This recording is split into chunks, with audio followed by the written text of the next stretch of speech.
அந்த வீடியோவில் போக வேண்டாம், மன அழுத்தமா, காதல் பிரச்சனையா, மனசு சரியில்லையா, என்ன பிரச்சனை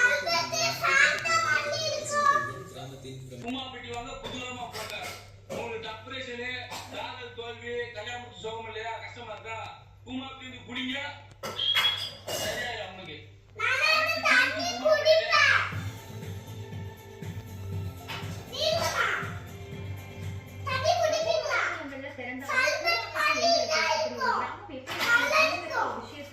மிக முக்கியமான ஒரு பிள்ளையா மாறி இருக்கிறாரு. இன்ஸ்டாகிராம் புகழான தன்னோட கிராமம் பத்தின நிறைய வீடியோக்களை அவர் பதிவேற்றம் செய்திருந்த நிலையில அது பத்தின